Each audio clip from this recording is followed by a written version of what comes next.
So if I can instill in you guys just a few things based on my story, it's don't ever give up. If someone tells you you're not good enough, don't ever give up.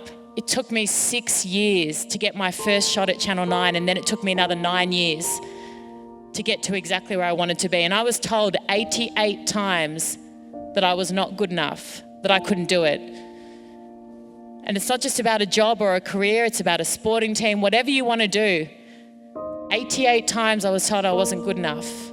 I'm not the most talented, I'm not the best looking, I don't have the best voice, I'm not the best storyteller, I'm not the best host, but I work harder than anyone else. Every room I go into, I always want to be the hardest working person in that room. I wish I didn't have to. I wish I had more talent. It'd be far easier of a life for me.